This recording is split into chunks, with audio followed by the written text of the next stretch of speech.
The history of Balochistan began in 650 BCE with vague allusions to the region in Greek historical records. Balochistan is divided between the Pakistani province of Balochistan, the Iranian province of Sistan and Baluchestan, and the Afghan region of Balochistan. Prehistoric Balochistan dates to the Paleolithic lithic scatters.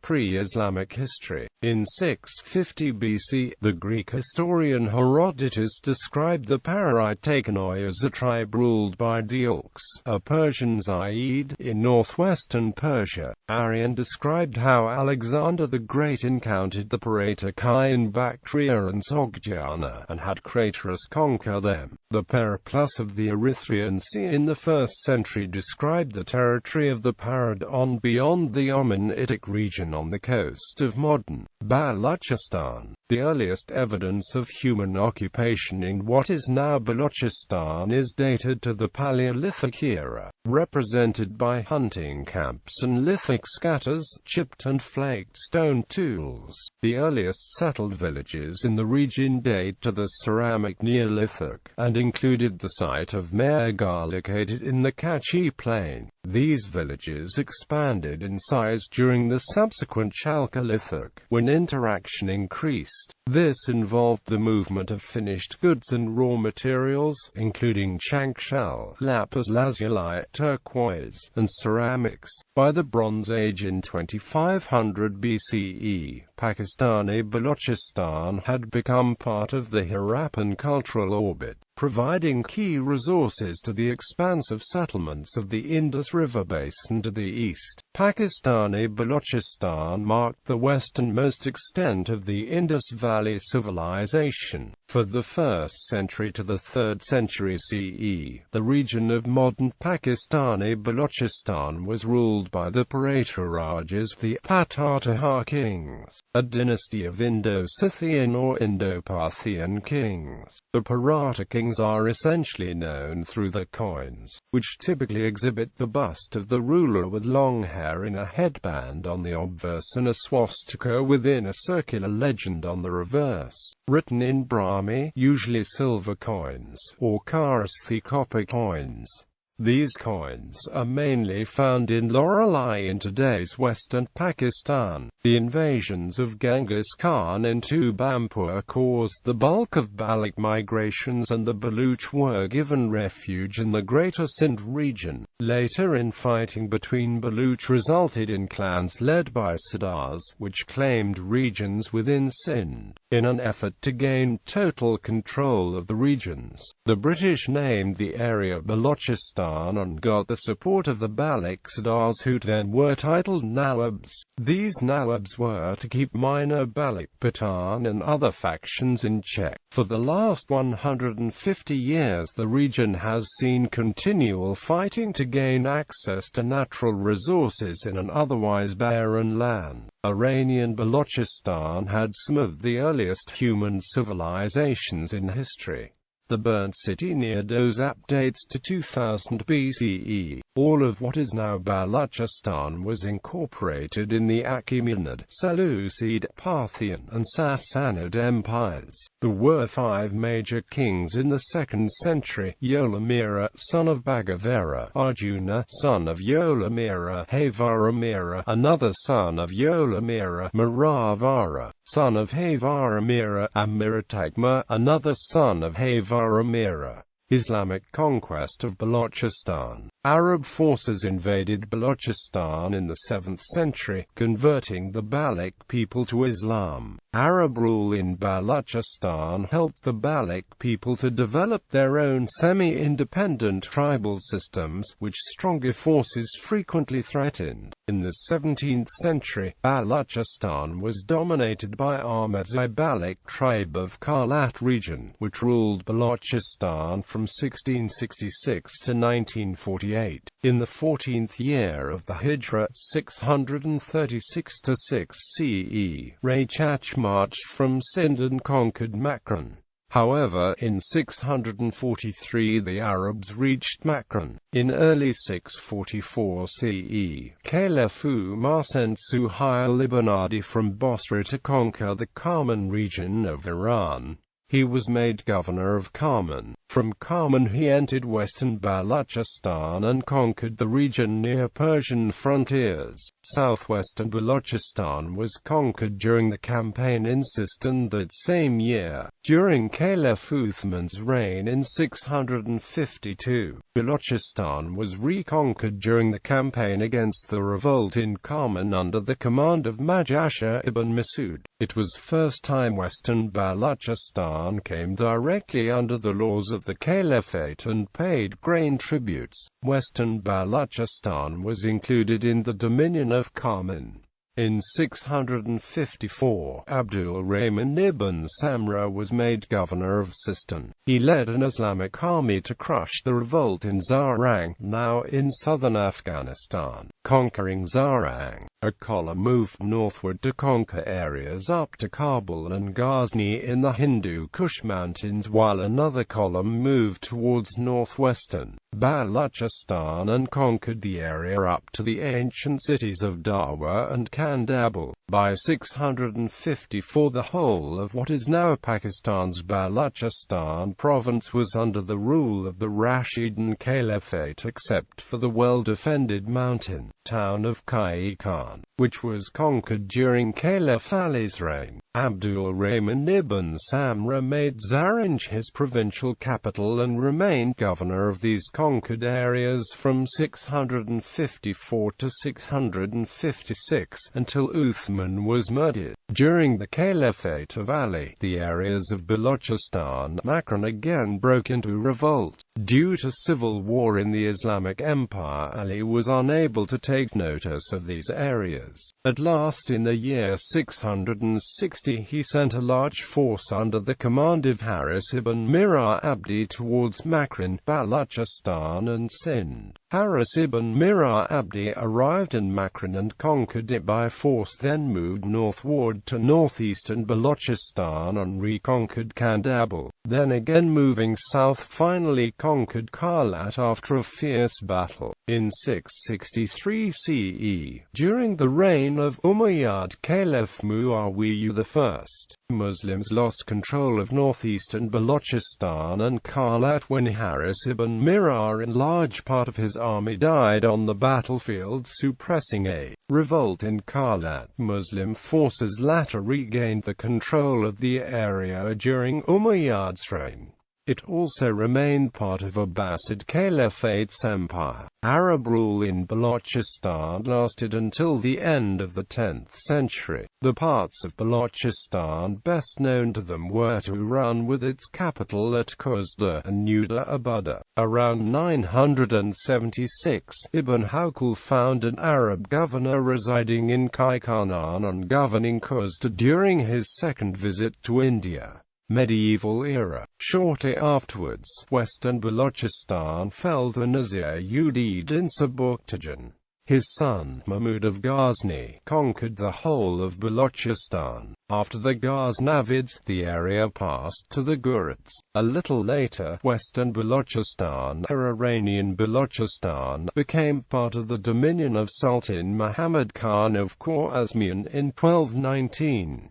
However, in around 1223 a Mongol expedition under Chagatai, the son of Genghis Khan, penetrated as far as Makran. A few years later, southeastern Balochistan briefly came under the rule of Sultan Al-Tamshir of Delhi but soon came back under Mongol rule. The raids organized by the Mongols have left a lasting mark on history of Balochistan. From Makran to Gomel the Mongol and the atrocities they caused is still well known. Afterwards, part of the history of Balochistan centers around Kandahar, and it was in this area in 1398 that Pir Muhammad, the grandson of Timur, fought the Afghans in the Suleiman Mountains. According to local tradition, Timur himself passed through Mari country during one of his Indian expeditions. The succeeding century is one of great historical interest. The Pakistani Baloch extended the power to Kalat, Kachi, and the Punjab, and the wars took place between Mir Shah Khan Rind and Mir Ghuram Khan Lashari, which is celebrated in Baloch verse. In these wars a prominent part was played by Mir Zunun Beg Argan, who was governor of Kandahar under Sultan Hussain Mirza of Herat about 1470.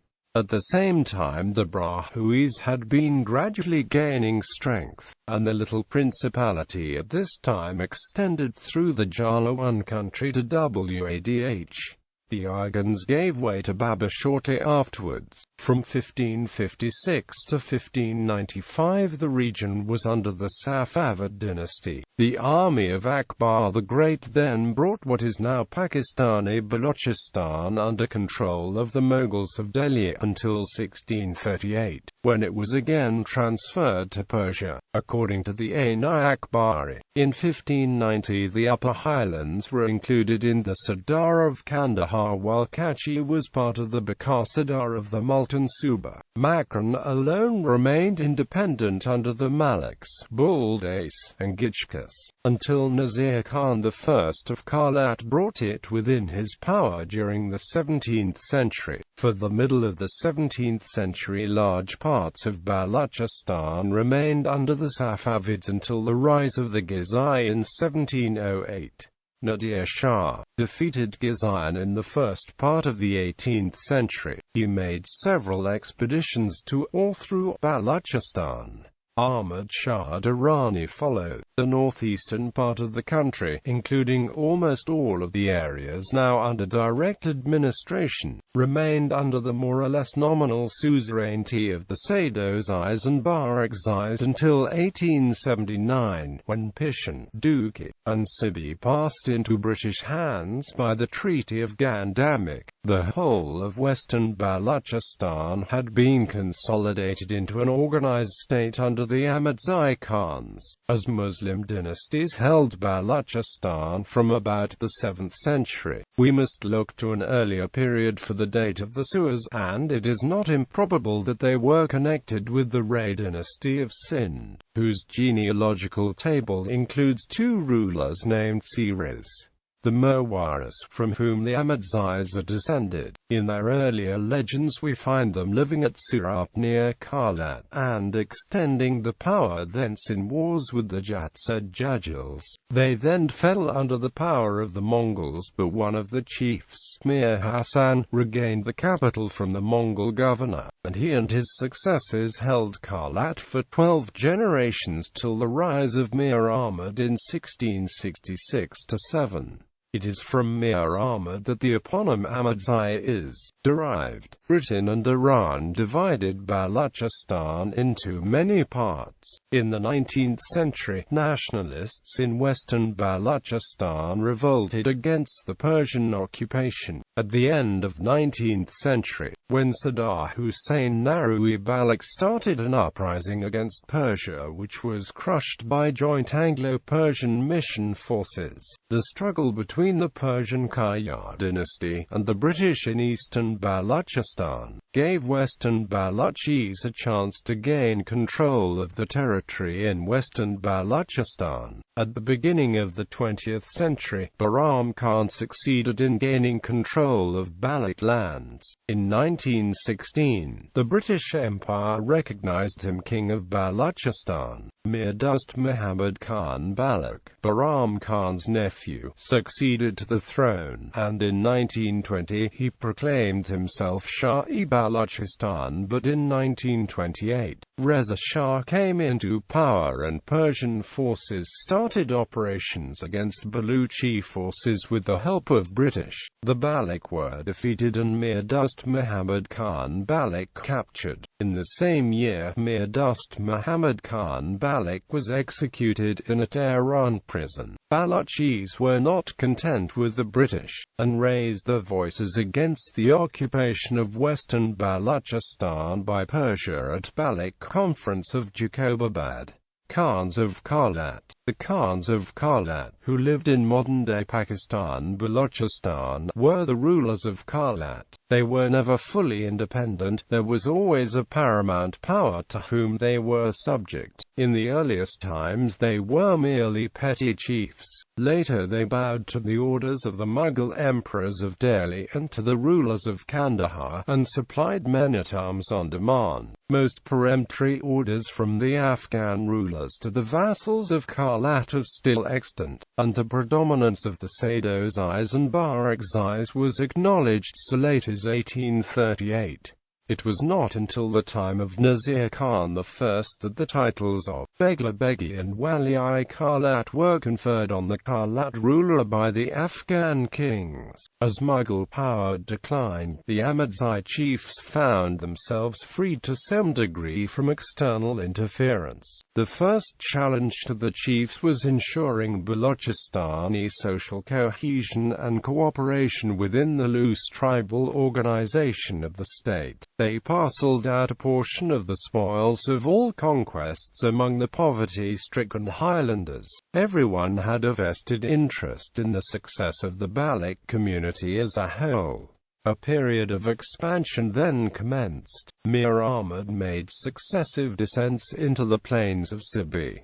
Mir Samanda extended his raids to Zhob, Bori, and Tal Choti Ali. He levied an annual sum of 40,000 rupees from the Kaloras of Sindh. Mir Abdullah, the greatest conqueror of the dynasty, turned his attention westward to Makran. While in the northeast he captured Pishan and Shorovig from the Ghizai rulers of Kandahar. He was eventually slain in a fight with the Kaloras at Jandriha near Sani and Kachi. During the reign of Mir Abdullah's successor, Mir Muhammad, Nadir Shah rose to power and the Ahmedzai ruler obtained through him the cession of Kachi in 1740 in compensation for the blood of Mir Abdullah, and the men who had fallen with him.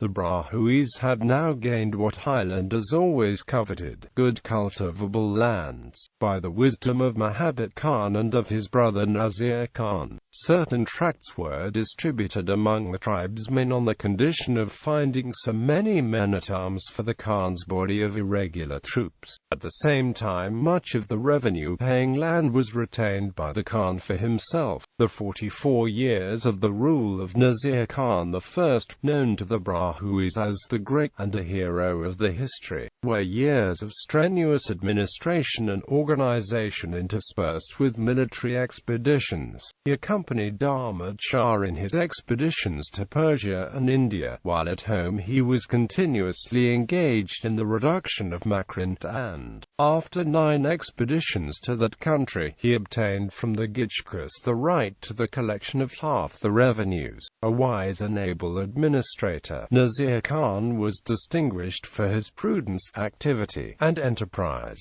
He was essentially a warrior and a conqueror, and his spare time was spent in hunting. At the same time he was most attentive to religion, and enjoined on his people strict attention to the precepts of Islamic law. His reign was free from those internecine conflicts, subsequently common in Kalat's history. The reign of Naseer Khan's successor, Mir Mahmud Khan, was distinguished by little except revolts. In 1810, Henry Pottinger visited his capital and left a full record of his experience. The reign of Mir Merab Khan was one long struggle with his chiefs, many of whom he murdered. He became dependent on men of the stamp of Mullah Muhammad Hassan and Sayyid Muhammad Sharif, by whose treachery, at the beginning of the First Afghan War, Sir William McNaughton and Sir Alexander Burnes were deceived into thinking that Merab Khan was a traitor to the British, that he had induced the tribes to oppose the advance of the British army through the Bolan Pass, and that finally, when When Sir Alexander Burnes was returning from a mission to Kalat, he had caused a robbery to be committed on the party, in the course of which an agreement, which had been executed between the envoy and the Khan, was carried off. This view determined the diversion of Sir Thomas Wilshe's brigade from Quetta to attack Kalat in 1839, an act which has been described by Malleson as more than grave error, a crime. The place was taken by assault and Mehrab Khan was slain. British conquest of eastern Balochistan. The British gradually became involved in Balochistan during the reign of Mir Mehrab Khan, whose reign was characterized by the power struggle he had with the chief, many of whom he had murdered. Mehrab Khan had become dependent on Mullah Muhammad Hassan and Sayyid Muhammad Sharif, and it was these men who had convinced the British that he had encouraged the tribes to oppose the British advance through the Bolan Pass. The British justified their 1839 attack of Kalat on this, and had Mehrab Khan killed. His successor, Mir Shah Nawaz Khan, was then appointed with Lieutenant Loveday as political officer. However, a rebellion of the Sarawin tribes the following year forced Shah Nawaz to abdicate. His successor Mir Muhammad Hassan then took power, and afterwards being known as Mir Naseer Khan II. Under pressure from Colonel Stacey, Mir Naseer Khan II submitted to the British. A Major Outram had him installed at Kalat in 1840. Colonel Sir Robert Groves Sandeman introduced an innovative system of tribal pacification in Balochistan that was in effect from 1877 to 1947. However, the government of India generally opposed his methods and refused to allow it to operate in India's northwest frontier. Historians have long debated its scope and effectiveness in the peaceful spread of imperial influence. Accession to Pakistan 1948. Baluchi nationalists support the claim that the ruler of the Khan of Kalat, Mir Ahmad Yar Khan, was coerced by Muhammad Ali Jinnah, the first Governor-General of Pakistan, to sign the document of accession. Critics dispute such claims as unrealistic and contrary to popular support for Jinnah, as the Khan of Kalat ruled even after Jinnah's death with the support of the government. However, the Khan was not an absolute monarch. He was required to act under the provisions of the Rawaj. The incorporation of the Khanate resulted in a few anti-Pakistani rallies and meetings in certain areas of the Khanate. To subdue anti-Pakistani sentiment, the Army of Pakistan was placed on alert. The government of Pakistan decided to take complete control of the administration of the Khanate of Kalat on April 15,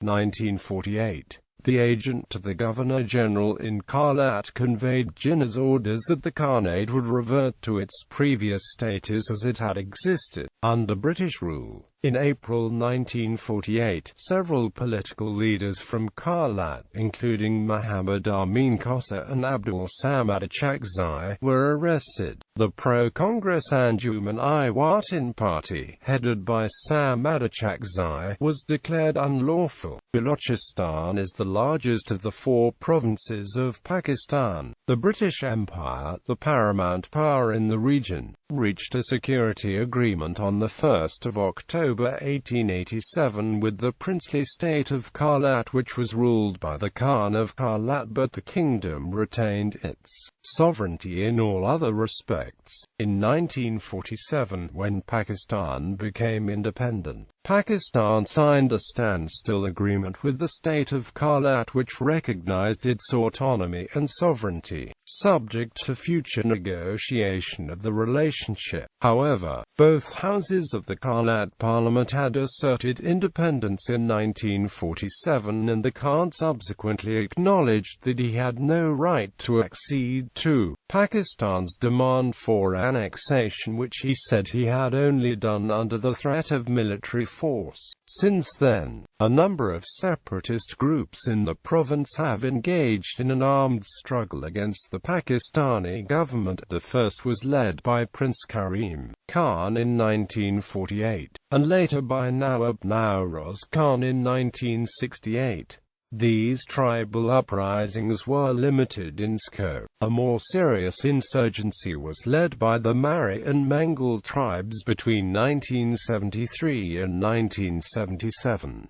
All these groups fought for the existence of a Greater Balochistan, a single independent state ruled under tribal jigas and comprising the historical Balochistan region, found within Iran, Pakistan and Afghanistan. In 2005 there was another struggle to achieve these aims. In 2006, Nawab Akbar Bugti was killed during a military operation. The man they blamed for the violence, although Bugti had been proclaimed an offender by former President Pervez Musharraf, he has become a hero for separatists. However, he is accused of devouring federal funds for the development of the province, as well as gas royalties, and was also accused of operating unauthorized jails and dungeons in his territory.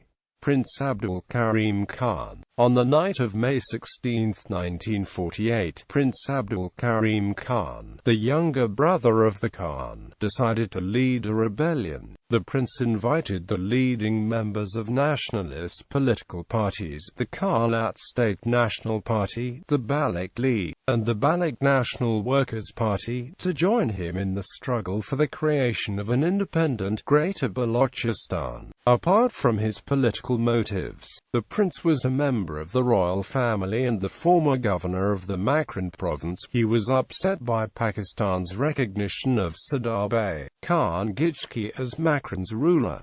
He saw an end to his privileges and position in a Pakistani Balochistan province. The Baloch insurgents fled to Afghanistan and encamped at Soulier in the province of Kandahar. During the stay, the Baloch fighters adopted national, cultural and religious ideas to further the cause. The prince also organized the Baloch warriors, former soldiers and officers of the Khanate's army.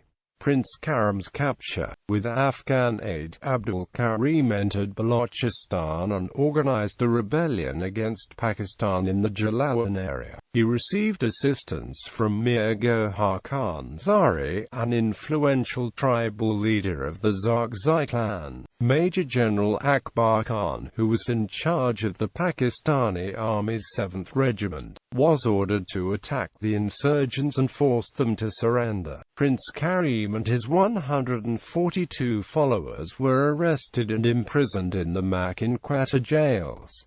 Trial and sentencing. After the arrest of the prince and his party, the AGG gave an order for an inquiry to be conducted by Khan Sahib Abdullah Khan, the additional district magistrate of Quetta. He submitted his report on September 12, 1948. His report was based on the prince's activities and upon the letters and documents published by the rebel force. After the inquiry, R.K. Sekar, the district magistrate of Quetta, appointed a special jigger. This jigger was instructed to study the circumstances and events which led to the revolt and was asked to give its recommendations to the district magistrate. On November 10, 1948, the jigger heard the testimony of the accused and gave its recommendations to the D.M. on November 17, 1948, suggesting the delivery of the prince to law at the pleasure of the government of Pakistan and various other penalties. The D.M., in his order dated November 27, 1948, differed with the opinion of the jigger and sentenced the prince to 10 years of rigorous imprisonment and a fine of 5,000 rupees. Other members of his party were given various sentences and fines. Second Balochistan conflict. Nawab Nawroz or Nawroz Khan, commonly known by Baluch as Babu Nawroz, was the head of the Zargzai tribes of Balochistan. Nawroz started an armed struggle against Pakistan, but later surrendered, in accordance with an oath on Holy Quran, to Lt. Colonel Tika Khan. He and his followers, including his sons and nephews, were taken to Hyderabad jail, where they all faced military trial. Despite the peace treaty, 5 leaders were executed while Nawroz died shortly after in jail.